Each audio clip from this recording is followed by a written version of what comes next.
নমস্কার বন্ধুরা, কাবেরী রান্নাঘরে সবাইকে স্বাগত। আবারও চলে এলাম একটা রেসিপি নিয়ে। আমি আজ বানাবো নিরামিষ ছোলার ডাল। নিরামিষ ছোলার ডাল বানানোর জন্য ছোলাটাকে আমি 2 ঘন্টা ভিজিয়ে রেখেছিলাম। বেশ সুন্দর ভিজে গেছে। এবার বেশ ভালো করে ধুয়ে কুকারে 3টা সিটি দিয়ে নেব।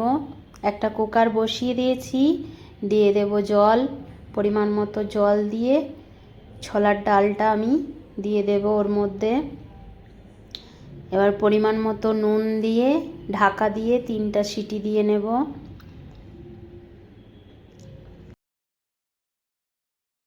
তিনটে সিটি দিলেই বেশ ভালোভাবে সেদ্ধ হয়ে যাবে। আমি 3টে সিটি দিয়ে গ্যাসটা অফ করে দেব। আর এখানে নিয়েছি টমেটো, একটা টমেটো কেটে নিয়েছি, 4টে কাঁচা লঙ্কা নিয়েছি, আর ধনেপাতা কুচি নিয়েছি, আর নিয়েছি 1 টুকরো আদা গ্রেট করে নিয়েছি। ঝালটা আপনারা আপনাদের পরিমাণ মতো দেবেন। ছোলার ডালটা আমি বাটির মধ্যে ঢেলে নিয়েছি। আর এখানে নিয়েছি ফোড়নের জন্য কালো জিরে আর শুকনো লঙ্কা। গ্যাসে একটা কড়াই বসিয়ে দিয়েছি, দিয়ে দেব সরষের তেল। আমি রান্নাটা সরষের তেলেই করব। আপনারা চাইলে সাদা তেলেও করতে পারেন, আমি সরষের তেলেই করছি। তেলটা একটু খুন্তির সাহায্যে 4 সাইডে ছড়িয়ে দেব। এরপর ফোড়নটা দিয়ে দেব, কালো জিরে আর শুকনো লঙ্কা। ফোড়নটা বেশ ভালোভাবে ভেজে নেব। আমি যেরকম করে বানাচ্ছি সেরকম করে একবার বানিয়ে দেখবেন, খেতে খুবই ভালো লাগে। রুটি, লুচি, পরোটা সবের সঙ্গে খাওয়া যায়। এরপর ফোড়নটা ভাজা হয়ে গেছে, আদাটা দিয়ে দিলাম গ্রেট করে রাখা। আদাটা দিয়েও বেশ ভালোভাবে ভেজে নিয়েছি। এরপর টমেটোটা দিয়ে দিলাম। টমেটোটা দিয়ে বেশ ভালোভাবে নাড়িয়ে চাড়িয়ে নেব, বেশ নরম করে নেব। একটু নরম হয়ে এসছে টমেটোটা, এই সময় আমি পরিমাণ মতো নুন দিয়ে দেব।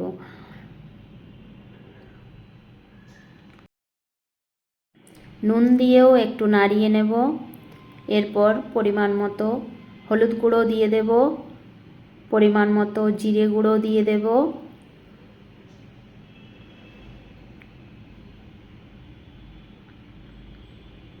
পরিমাণ মতো গরম মশলার গুঁড়ো দিয়ে দেব, পরিমাণ মতো চিনি দিয়ে দেব। খেতে একটু মিষ্টি মিষ্টি বেশ ভালো লাগে, ওই জন্য একটু চিনি দিলাম। বেশ ভালোভাবে মিশিয়ে নেব। মিশিয়ে নিয়ে এরপর সেদ্ধ করে রাখা ডালটার জলটা ঝরিয়ে নেব। একটা বাটির মধ্যে জলটা রেখে দিচ্ছি। এরপর আমি ছোলার ডালটা মশলার মধ্যে দিয়ে দেব। মশলার মধ্যে দিয়েও বেশ ভালোভাবে নাড়িয়ে নেব। 2-3 মিনিট ধরে বেশ ভালোভাবে নাড়িয়ে নিতে হবে। বেশ একটা মাখো মাখো হয়ে আসবে, সেই সময় আমি সেদ্ধ করে রাখা জলটা অল্প একটু দিয়ে দেব। এখানে বেশ মাখো মাখো হয়ে এসছে। এই সময় আমি সেদ্ধ করে রাখা জলটা অল্প একটু দিয়ে দেব। দিয়ে দিলাম, বেশ ভালোভাবে নাড়িয়ে নেব। এরপর ফুটতে দেব।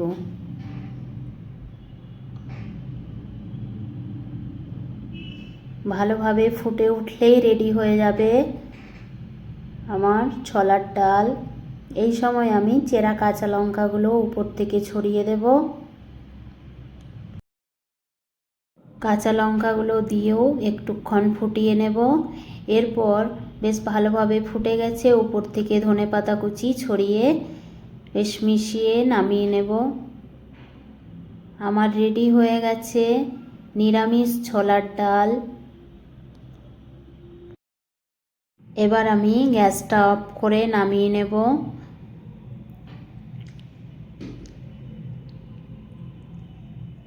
আমি নামিয়ে নিয়েছি। প্লিজ আমার ভিডিওগুলো যদি আপনাদের ভালো লেগে থাকে তাহলে লাইক, শেয়ার, সাবস্ক্রাইব, কমেন্ট করবেন। এতক্ষণ ধরে ধৈর্য ধরে আমার ভিডিওটি দেখার জন্য অসংখ্য অসংখ্য ধন্যবাদ।